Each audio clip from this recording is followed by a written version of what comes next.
Bonsoir. Au sommaire de cette édition, la célébration de Noël dans le monde. Les chrétiens de Guinée célèbrent la fête de la Nativité sur fond de recueillement et de prière. Quelle date pour l'ouverture des classes? Élèves et étudiants sont impatients. Le gouvernement joue la montre pour raison d'Ebola. Les échos d'une réunion importante ce soir. Et puis un objectif, comment atteindre la sécurité alimentaire à l'horizon 2017. Les centres sémenciers de Kilissi et Koulaya sont mis à contribution. Voilà pour les titres. Madame, Monsieur, bonsoir. À la une de l'actualité ce jeudi, la célébration de Noël dans le monde. Dans ses bénédictions Urbi et Orbi, le pape François a dénoncé des abus contre les minorités. La communauté chrétienne de Guinée se rappelle de la naissance du Christ et met cette fête sous le signe de la victoire prochaine sur l'épidémie d'Ebola. Ousmane Bangora. L'idée a célébré ce mercredi le Noël, date anniversaire de la naissance de Jésus-Christ. Une commémoration qui a mobilisé les membres du gouvernement. Le Premier ministre, Mohamed Saïd Fofana, accompagné de certains ministres, s'est rendu dans certaines églises de la capitale. Noël cette année soit bien sûr un moment de recueillement, de prière, mais surtout d'invocation pour que nous puissions réussir dans le meilleur délai à bouter hors de notre pays cette sale maladie que nous appelons Ebola. Voilà donc le message dont j'étais porteur.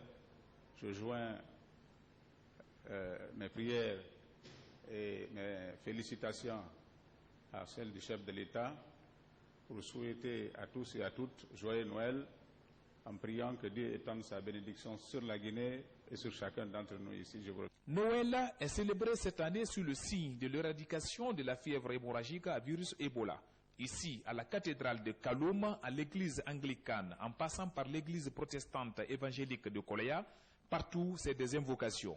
Les fidèles chrétiens mettent à profit cette nuit pour implorer la miséricorde du Seigneur afin que le virus Ebola soit vaincu dans le pays. Et humblement, nous vous demandons d'adresser nos sincères remerciements à son Excellence, Monsieur le Président de la République. Merci pour tout ce qu'il fait pour le peuple guinéen. Que Dieu continue à lui bénir, à lui sanctifier. La naissance de Jésus a fait toujours du bien. Mais cette année, la particularité, c'est que c'est tombé sur la période où nous vivons cette épidémie Ebola. C'est Dieu qui le dit. Il dit, je vous donne la vie, mais prenez-y soin. C'est avec le cœur soulagé que les fidèles chrétiens ont retrouvé leur domicile après avoir accompli un devoir religieux de la plus haute importance. Noël est la deuxième plus importante fête de la chrétienté, juste après Pâques.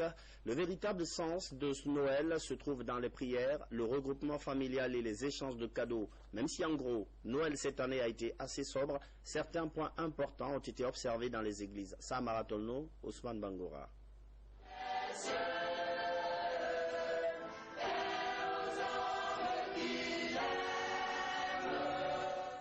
Les fidèles chrétiens de l'église protestante évangélique de Koulaya célèbrent la fête de Noël.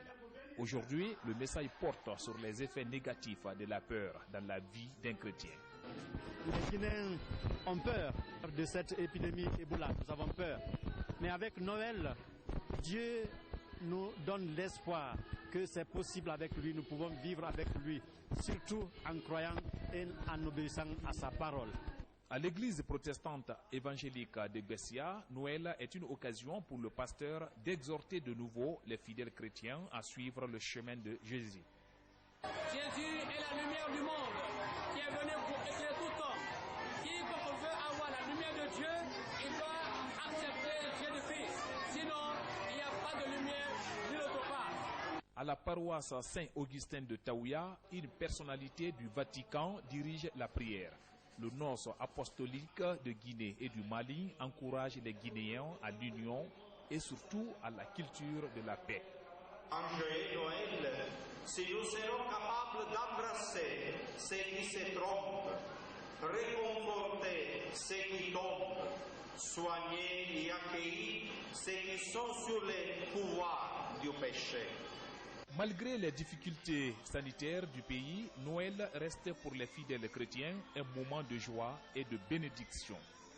Nous avons cette joie de célébrer Noël. Pourquoi? Parce que c'est le jour anniversaire de la venue de Jésus-Christ dans le monde. Et Jésus-Christ représente le sauveur de l'humanité. Et puisqu'il est sauveur de l'humanité, cela veut dire que même si notre pays traverse cette crise sanitaire aujourd'hui, Jésus-Christ a encore la possibilité de pouvoir étendre ses mains afin de pouvoir invoquer Dieu et de pouvoir ainsi permettre à notre pays de sortir de cette crise sanitaire. La célébration de Noël vient donner un nouvel espoir à tous les croyants de Guinée. Noël en Berne, cependant, toute célébration festive de masse est interdite. Décision du gouverneur de Conakry, une décision qui s'étend sur les fêtes de fin d'année. L'objectif est de respecter l'urgence sanitaire décrétée par le chef de l'État, le gouverneur de Conakry, Soruba Sorel Camara, au micro de nos reporters. Suivez. Je vous remercie très sincèrement d'observer les interdictions lors de Noël et je vous prie de continuer à les observer pour la fête de fin d'année. Les plages sont et demeurent fermées. Les bars à haut risque ou à débit de boissons sont fermés. Respectons l'urgence sanitaire. Noël et toutes les autres fêtes de fin d'année en Berne, à Conakry, mais les drapeaux, eux, ne le sont pas. Pourtant, le chef de l'État, professeur Alpha Condé, est dévasté par le décès de sa sœur. Adjan Sira Condé n'est plus. Les sages du Fouta sont touchés par cette tragédie. Ils ont présenté leurs condoléances au président de la République. Le compte-rendu de Sanassi Keita. Informé du décès de Adjan Sira Condé, sœur aînée du président de la République, les sages du Fouta Djallon se mobilisent ce jour 25 décembre 2014. Objectif, venir présenter leurs condoléances les plus attristées au professeur Alpha Condé, ici au quartier Mafanko, dans la commune de Matam. Le Fouta est donc là pour vous présenter les condoléances. Vous demandez d'accepter cette destinée d'Allah subhanahu wa ta'ala. Il a créé la vie, la mort avant la vie. Si quelqu'un devait rester sur cette terre, ce serait ses prophètes. Le prophète Muhammad sallallahu alayhi wa sallam, nous serons partis à la Mecque pour le voir en personne, pas pour prier sur sa tombe. Mais à partir du moment où ce dernier, il l'a rappelé vers lui, c'est dire que cet exemple va couvrir l'humanité.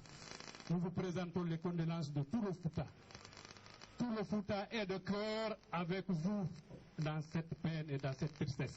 Ce signe de solidarité et de réconfort moral exprimé par ses filles et fils du Fouta Djallon à l'endroit de la famille éplorée va droit au cœur du chef de l'État. Je suis tellement touché que je ne saurais répondre.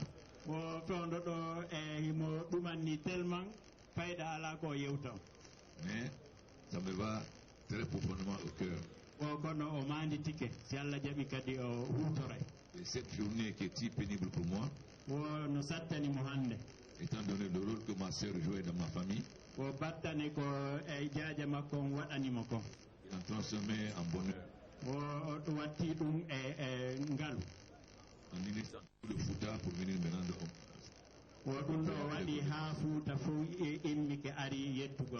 Je peux leur dire que je n'oublierai pas. Je leur montrerai qu'effectivement nous sommes la même famille. Que Dieu me donne cette force. Que Dieu me donne cette volonté. Et que Dieu me donne cette chance. Pour que le Fouta se rende compte qu'effectivement ils font partie de ma famille. Je prie pour nos sages. Que Dieu leur donne longue vie. Afin que nous puissions tous bénéficier de leurs conseils et de leurs prières pour le plus grand bonheur du peuple de Guinée. Encore je les remercie.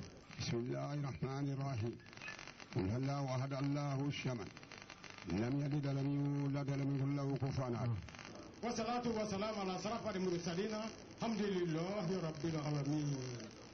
Le président de la République, à son tour, est venu remonter le moral de Sékou Camara, l'époux de sa grande sœur disparue à Paris des suites de maladie. Adjan Sira Condé sera inhumé demain vendredi, juste après la prière de 14 heures. À suivre un plus grand format de reportage en fin d'édition. Dans la foulée, une délégation des ressortissants du Kakandé a également présenté ses condoléances d'usage au chef de l'État. Professeur Alpha Condé les a aussi reçus à Mafanko, dans la commune de Matam, ainsi que certains responsables politiques. Mikine Moussa Kamara, Rose Pochio. Depuis la disparition de Mme Camara Adja Nsira Condé, les différentes communautés guinéennes se mobilisent pour lui rendre hommage. C'est le cas de l'association des cadres ressortissants et résidents de la préfecture de Boké qui rencontrent d'abord leur doyen, l'honorable Aboubakar Somparé, avant de rallier le quartier Mafanko où les condoléances sont reçues. Alpha de Boké et nous nous réunissons ici pour aller lui donner toutes nos condoléances. Le malheur qu'il a eu, c'est notre malheur, c'est le malheur de tout Boké. Ici, dans la grande famille de la défunte, les hauts cadres de Kakandé se souviennent d'une grande dame.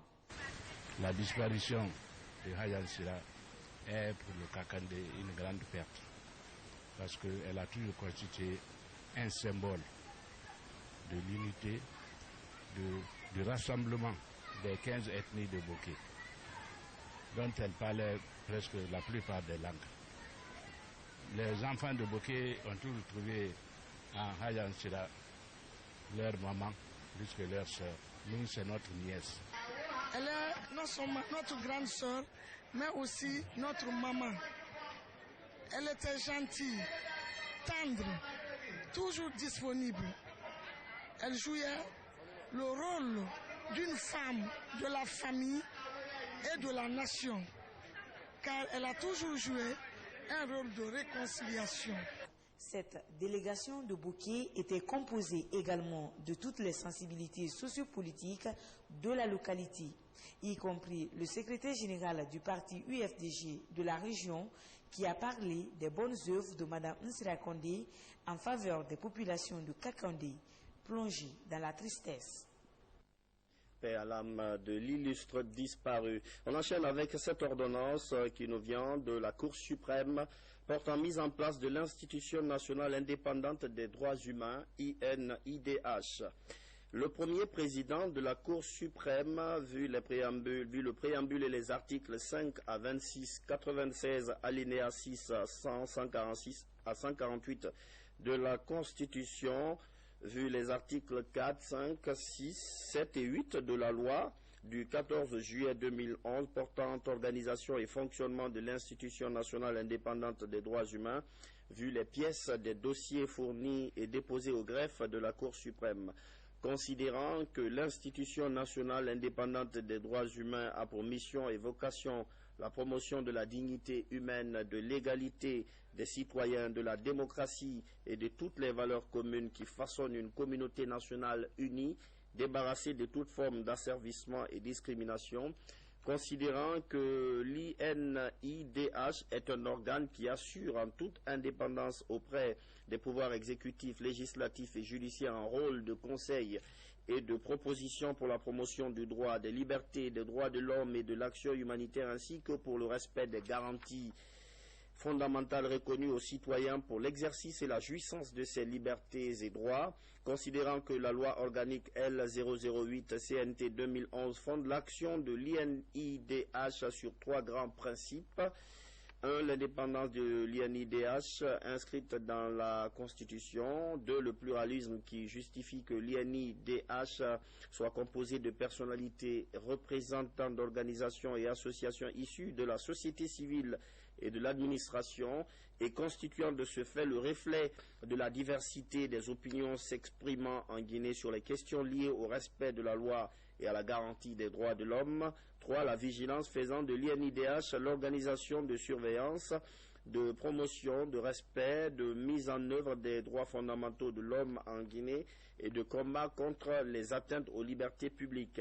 Considérant que sur 33 membres, d'une part, 18 personnalités proviennent des organisations de la société civile et d'autre part, 14 sont désignés par les administrations chargées des questions des droits de l'homme et un membre par l'Assemblée nationale. Considérant qu'au terme de l'article 7 de la loi organique susvisée, chacune de ces organisations de la société civile énumérées à l'article 6 désigne son ou ses candidats pour chaque poste qui doivent répondre aux critères de l'article 5 et en communique la liste au greffe de la Cour suprême. Considérant que, conformément à ces dispositions légales, les organisations de la société civile et les administrations ont fait parvenir au greffe de la Cour suprême les listes de leurs candidats et qu'il a été procédé aux vérifications incombant au premier président de la Cour suprême, desquelles il apparaît que les personnalités proposées satisfont aux conditions et aux critères retenus. Considérant qu'au terme de l'article 7 de la même loi organique, il incombe au premier président de consulter respectivement le président du Conseil supérieur de la magistrature et le président de l'Assemblée nationale pour que cette prescription a été régulièrement exécutée et il n'en est résulté aucune objection défavorable à l'une quelconque des listes, qu'en conséquence, la liste des candidats admis peut être valablement arrêtée et publiée. Par ces motifs, déclare que les candidatures soumises sont conformes aux conditions et critères des articles 5 et 6 de la loi organique submentionnée. Décide que les personnalités dont les prénoms et noms figurent dans la liste annexée sont retenus pour composer l'Institution nationale indépendante des droits humains. Ordonne la publication de la présente ordonnance et de la liste jointe au journal officiel par affichage à la Cour suprême et par notification aux personnalités concernées. Dit que la présente ordonnance et la liste qui lui est annexée seront transmises à Monsieur le Président de la République pour être procédé à la confirmation par décret de la nomination des personnalités ainsi retenues. Dit enfin que la prestation de serment des membres de l'INIDH prévue par l'article 17 de la loi organique suivisée aura lieu dès après la publication du dit décret. Conakry, le 24 décembre 2014, le président de la Cour suprême, Mamadou Sylla. Liste des membres de l'Institution nationale indépendante des droits humains. Monsieur Ba Hassan, président du Conseil national de l'Ordre des médecins de Guinée, ministère de la Santé et de l'Hygiène publique. Monsieur Baldé Abdoulaye, juriste, directeur des affaires juridiques et consulaires, ministère des Affaires étrangères et des Guinéens de l'étranger.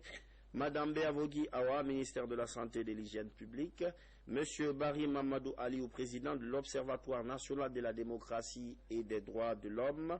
Monsieur Kamara Boubacar Sidiki, conseiller juridique au ministère de l'Action sociale, de la promotion féminine et de l'enfance. Monsieur Kamara Ansouman, juriste au ministère de l'économie et des finances. Monsieur Kamara Kabinet, secrétaire administratif de la Confédération nationale des albinos de Guinée. Monsieur Kamara Kabinet, secrétaire administratif de la Confédération nationale des albinos de Guinée donc. Dr Cissé Ali, chef de division collecte au fonds Zakat, secrétaire général des affaires religieuses, vice-doyen chargé de la recherche et du directeur.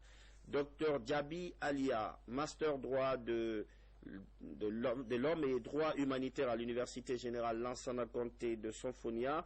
Monsieur Diaby Ibrahim, conseiller technique au ministère de la Communication. Monsieur Diallo Boubacar Yassine, président de l'URTELGui, Union des radios, diffusion et télévision libres de Guinée. Madame Diallo Awa, ministère de l'Environnement, des eaux et forêts. Madame Diallo Awa Keita, substitut du procureur général près la Cour d'appel de Conakry, Association des magistrats de Guinée. Monsieur Diop Alpha Boubacar, président du ROPACID, réseau guinéen des organisations de personnes handicapées pour la promotion de la Convention sur les droits des personnes handicapées. Monsieur Guissé Ouma, secrétaire général de la Fédération nationale syndicale professionnelle de l'administration Confédération nationale des travailleurs de Guinée, CNTG-OUSA. Colonel Abba Moriba Abel, chef d'état-major armée de terre, ministère de la Défense. Maître Kaba Ahmed Tidiane, avocat à la Cour, Ordre des avocats de Guinée. Monsieur Kaba Mamadi, président de la RADO Guinée, rencontre africaine pour la défense des droits de l'homme.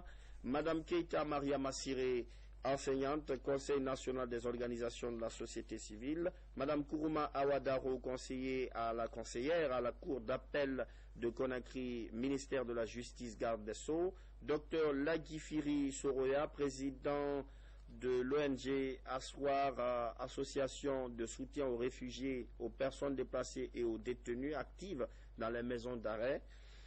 Maître Loua Foromo Frédéric, avocat à la Cour. Monsieur Magasouba Lanciné, secrétaire général du ministère des droits de l'homme et des libertés publiques. Monsieur Magasuba Moriba, juriste en service à la Direction nationale de la réglementation administrative et des frontières.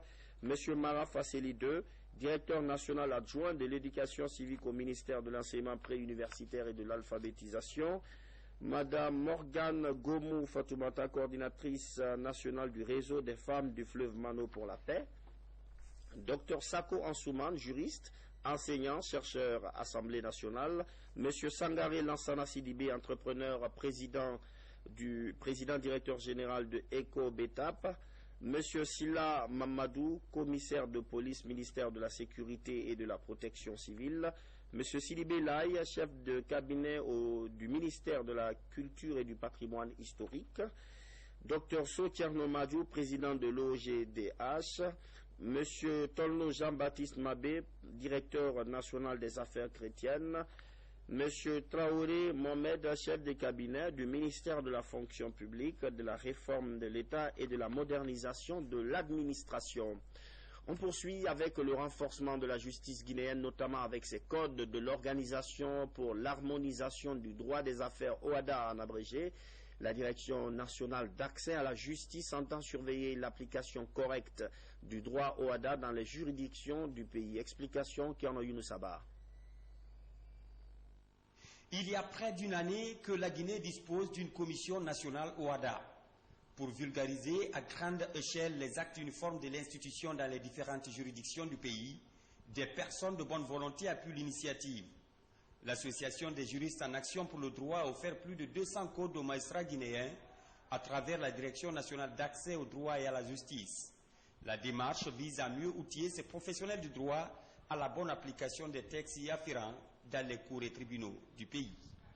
Nos motivations, c'est que les magistrats soient à jour, parce que le droit OHADA, c'est un droit qui se veut simple, moderne et adapté à la situation de l'économie des pays qui sont membres de l'OHADA.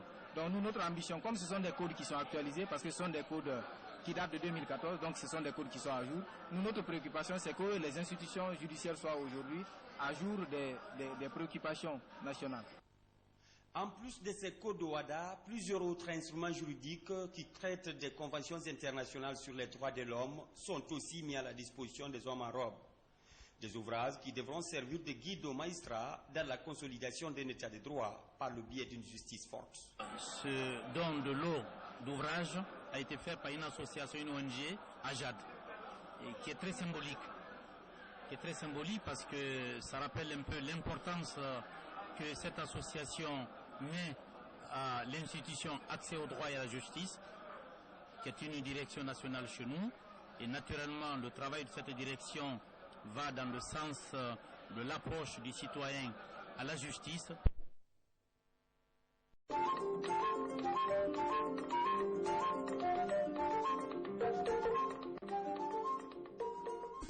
Bonsoir, au sommaire de cette édition, la célébration de Noël dans le monde. Les chrétiens de Guinée célèbrent la fête de la Nativité sur fond de recueillement et de prière. Quelle date pour l'ouverture des classes? Élèves et étudiants sont impatients. Le gouvernement joue la montre pour raison d'Ebola. Les échos d'une réunion importante ce soir.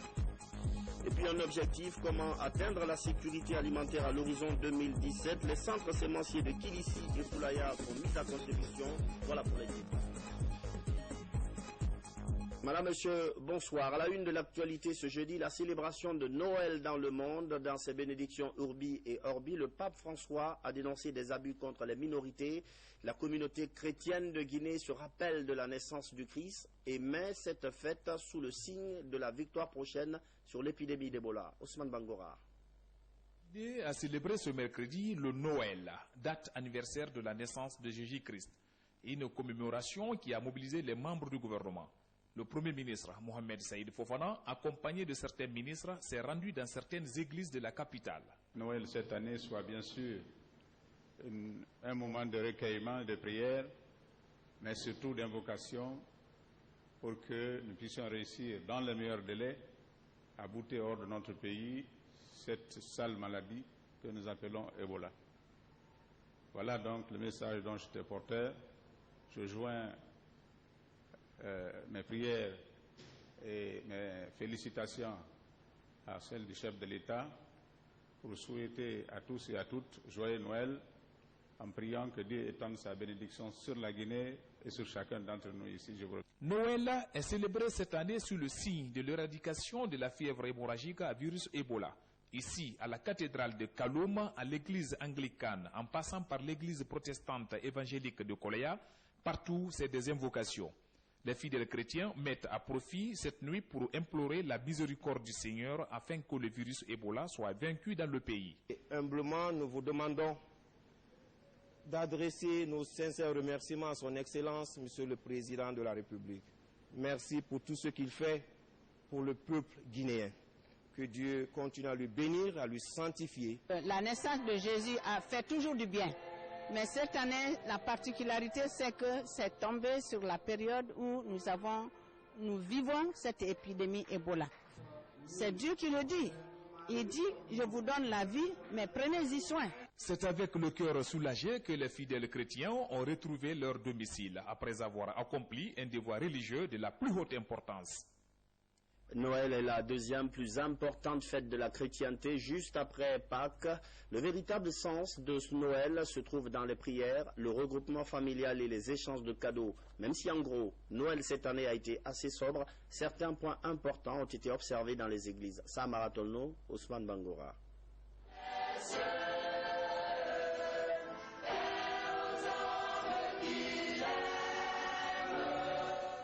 Les fidèles chrétiens de l'église protestante évangélique de Kolea célèbrent la fête de Noël.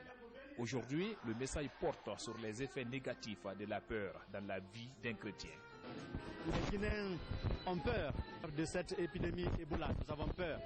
Mais avec Noël, Dieu nous donne l'espoir que c'est possible avec lui, nous pouvons vivre avec lui, surtout en croyant et en obéissant à sa parole. À l'église protestante évangélique de Bessia, Noël est une occasion pour le pasteur d'exhorter de nouveau les fidèles chrétiens à suivre le chemin de Jésus. Jésus est la lumière du monde qui est venu pour éclairer tout homme. Quiconque veut avoir la lumière de Dieu, il doit accepter Jésus-Christ. Sinon, il n'y a pas de lumière nulle autre part. À la paroisse Saint-Augustin de Taouya, une personnalité du Vatican dirige la prière.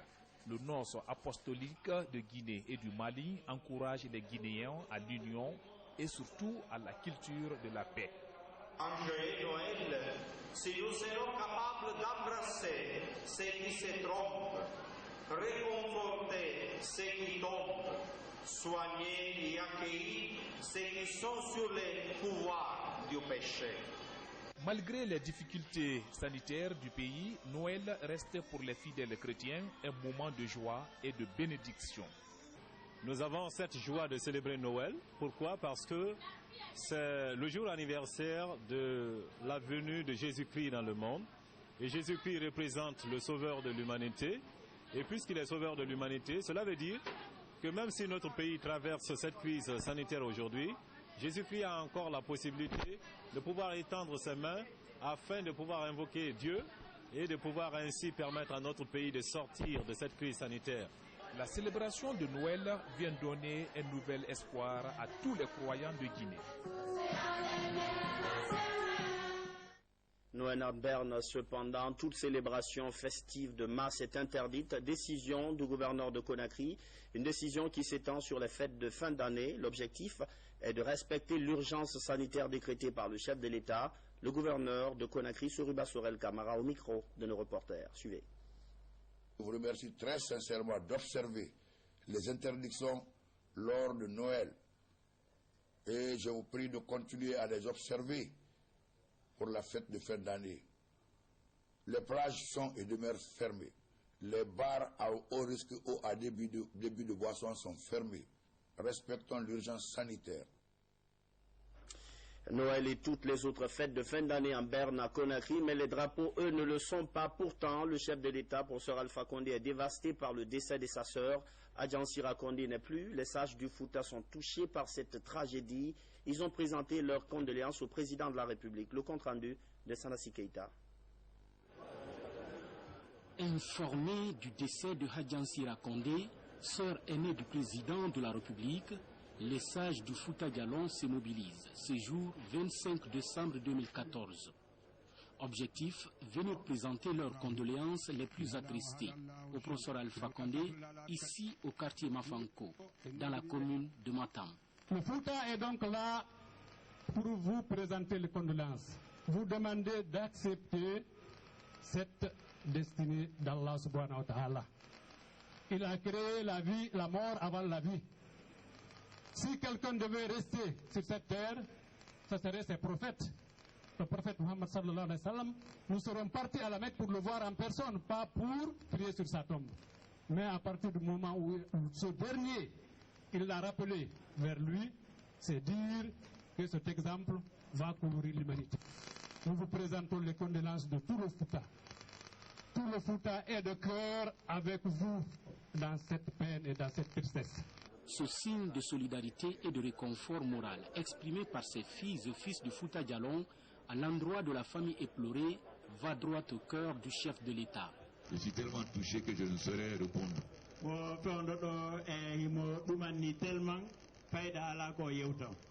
Mais ça me va très profondément au cœur. Et cette journée qui est si pénible pour moi, étant donné le rôle que ma sœur jouait dans ma famille, il a transformé en bonheur. En unissant tout le Fouta pour venir me rendre hommage. Je peux leur dire que je n'oublierai pas. Je leur montrerai qu'effectivement nous sommes la même famille. Que Dieu me donne cette force. Que Dieu me donne cette volonté. Et que Dieu me donne cette chance. Pour que le Fouta se rende compte qu'effectivement ils font partie de ma famille. Je prie pour nos sages. Que Dieu leur donne longue vie. Afin que nous puissions tous bénéficier de leurs conseils et de leurs prières pour le plus grand bonheur du peuple de Guinée. Encore je leur remercie.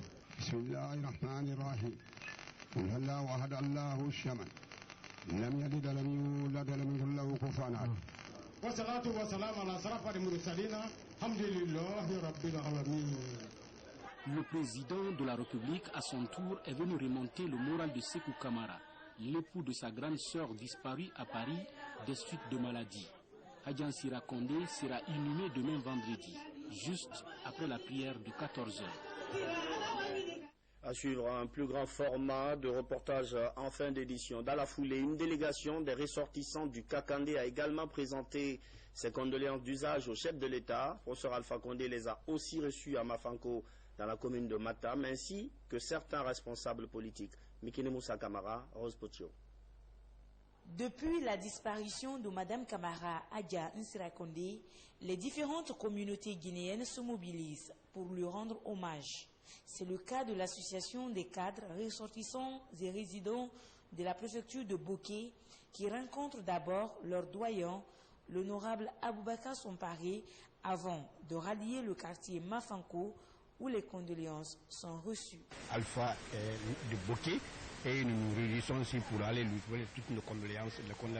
Le malheur qu'il a eu, c'est notre malheur, c'est le malheur de tout Boké.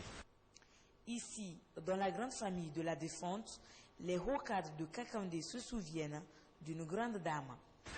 La disparition de Hadjan Sira est pour le Kakandé une grande perte parce qu'elle a toujours constitué un symbole de l'unité, du rassemblement des 15 ethnies de Boké, dont elle parlait presque la plupart des langues.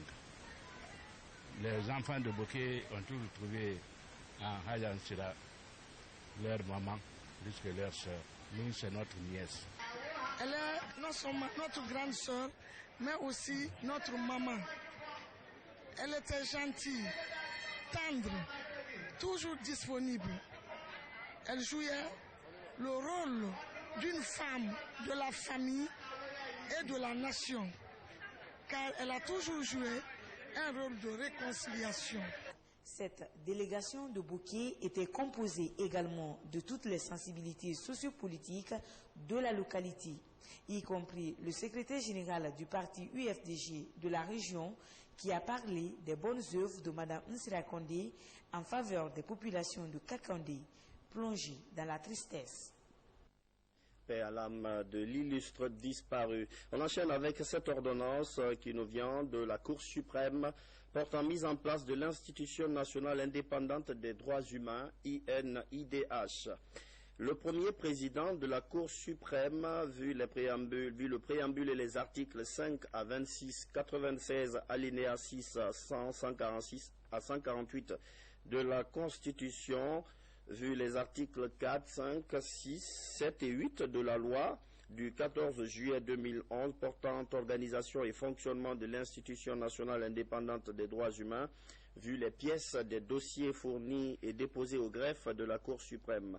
Considérant que l'Institution nationale indépendante des droits humains a pour mission et vocation la promotion de la dignité humaine, de l'égalité des citoyens, de la démocratie et de toutes les valeurs communes qui façonnent une communauté nationale unie, débarrassée de toute forme d'asservissement et discrimination, considérant que l'INIDH est un organe qui assure en toute indépendance auprès des pouvoirs exécutifs, législatifs et judiciaires un rôle de conseil et de proposition pour la promotion du droit, des libertés, des droits de l'homme et de l'action humanitaire, ainsi que pour le respect des garanties fondamentales reconnues aux citoyens pour l'exercice et la jouissance de ces libertés et droits, considérant que la loi organique L008 CNT 2011 fonde l'action de l'INIDH sur trois grands principes. 1. L'indépendance de l'INIDH inscrite dans la Constitution. 2. Le pluralisme qui justifie que l'INIDH soit composé de personnalités représentant d'organisations et associations issues de la société civile et de l'administration et constituant de ce fait le reflet de la diversité des opinions s'exprimant en Guinée sur les questions liées au respect de la loi et à la garantie des droits de l'homme. 3. La vigilance faisant de l'INIDH l'organisation de surveillance, de promotion, de respect, de mise en œuvre des droits fondamentaux de l'homme en Guinée et de combat contre les atteintes aux libertés publiques. Considérant que sur 33 membres, d'une part, 18 personnalités proviennent des organisations de la société civile et d'autre part, 14 sont désignés par les administrations chargées des questions des droits de l'homme et un membre par l'Assemblée nationale. Considérant qu'au terme de l'article 7 de la loi organique suivisée, chacune de ces organisations de la société civile énumérées à l'article 6 désigne son ou ses candidats pour chaque poste qui doivent répondre aux critères de l'article 5 et en communique la liste au greffe de la Cour suprême. Considérant que, conformément à ces dispositions légales, les organisations de la société civile et les administrations ont fait parvenir au greffe de la Cour suprême les listes de leurs candidats et qu'il a été procédé aux vérifications incombant au premier président de la Cour suprême, desquelles il apparaît que les personnalités proposées satisfont aux conditions et aux critères retenus.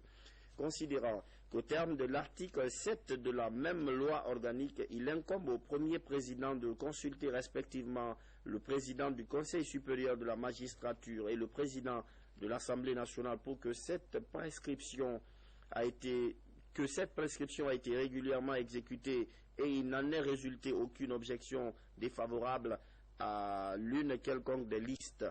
Qu'en conséquence, la liste des candidats admis peut être valablement arrêtée et publiée. Par ces motifs, déclare que les candidatures soumises sont conformes aux conditions et critères des articles 5 et 6 de la loi organique submentionnée. Décide que les personnalités dont les prénoms et noms figurent dans la liste annexée sont retenus pour composer l'Institution nationale indépendante des droits humains. Ordonne la publication de la présente ordonnance et de la liste jointe au journal officiel par affichage à la Cour suprême et par notification aux personnalités concernées.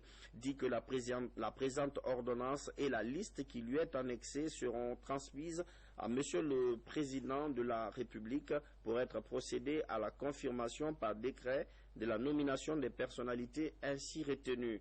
Dit enfin que la prestation de serment des membres de l'INIDH prévue par l'article 17 de la loi organique suivisée aura lieu dès après la publication du dit décret.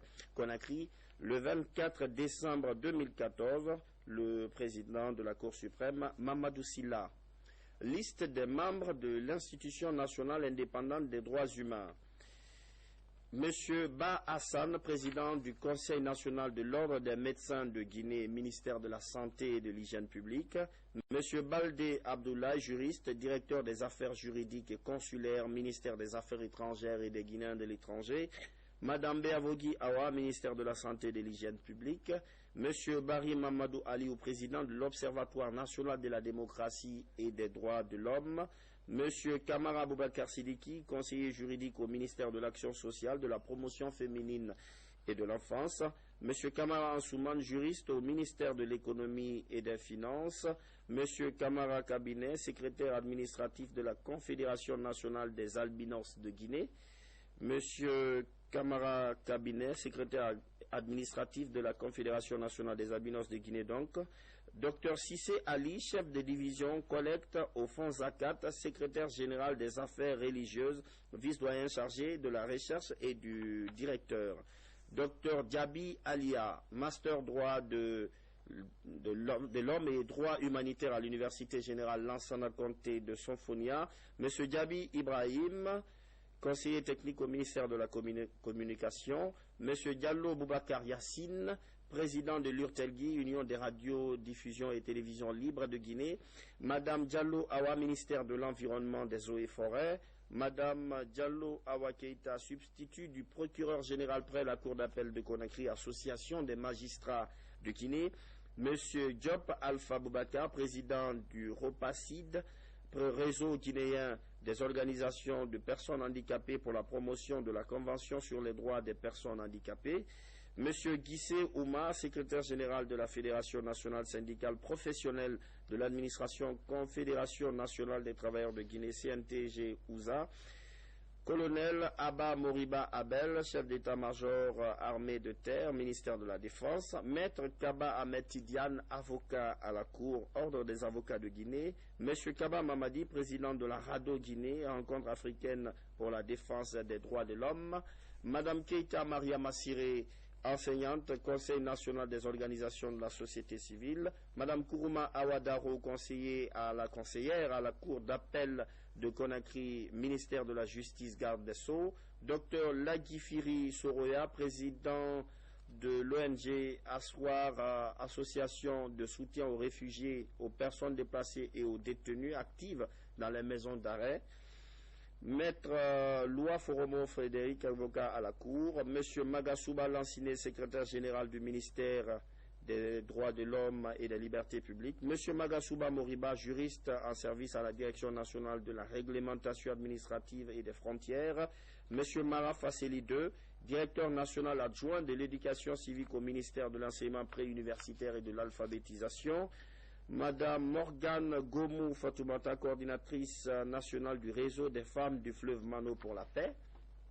Docteur Sako Ansouman, juriste, enseignant, chercheur, Assemblée nationale. Monsieur Sangare Lansana Sidibé, entrepreneur, président directeur général de ECO Betap. Monsieur Silla Mamadou, commissaire de police, ministère de la Sécurité et de la Protection civile. Monsieur Sidibé Laye, chef de cabinet du ministère de la Culture et du Patrimoine historique. Docteur Sotierno Madjou, président de l'OGDH. Monsieur Tolno Jean-Baptiste Mabé, directeur national des affaires chrétiennes. Monsieur Traoré Mohamed, chef de cabinet du ministère de la fonction publique, de la réforme de l'État et de la modernisation de l'administration. On poursuit avec le renforcement de la justice guinéenne, notamment avec ses codes de l'Organisation pour l'harmonisation du droit des affaires OADA en abrégé. La Direction nationale d'accès à la justice entend surveiller l'application correcte du droit OADA dans les juridictions du pays. Explication Kiano Younoussaba. Il y a près d'une année que la Guinée dispose d'une commission nationale OADA pour vulgariser à grande échelle les actes uniformes de l'institution dans les différentes juridictions du pays Des personnes de bonne volonté appuient l'initiative. L'Association des juristes en action pour le droit a offert plus de 200 codes aux magistrats guinéens à travers la Direction nationale d'accès au droit et à la justice. La démarche vise à mieux outiller ces professionnels du droit à la bonne application des textes y afférents dans les cours et tribunaux du pays. Nos motivations, c'est que les magistrats soient à jour, parce que le droit au HADA, c'est un droit qui se veut simple, moderne et adapté à la situation de l'économie des pays qui sont membres de l'OHADA. Donc nous, notre ambition, comme ce sont des codes qui sont actualisés, parce que ce sont des codes qui datent de 2014, donc ce sont des codes qui sont à jour, notre préoccupation, c'est que les institutions judiciaires soient aujourd'hui à jour des préoccupations nationales. En plus de ces codes OHADA, plusieurs autres instruments juridiques qui traitent des conventions internationales sur les droits de l'homme sont aussi mis à la disposition des hommes en robe. Des ouvrages qui devront servir de guide aux magistrats dans la consolidation d'un état de droit par le biais d'une justice forte. Ce don de lot d'ouvrage a été fait par une association, une ONG, AJAD, qui est très symbolique. Qui est très symbolique parce que ça rappelle un peu l'importance que cette association met à l'institution accès au droit et à la justice, qui est une direction nationale chez nous. Et naturellement, le travail de cette direction va dans le sens de l'approche du citoyen à la justice.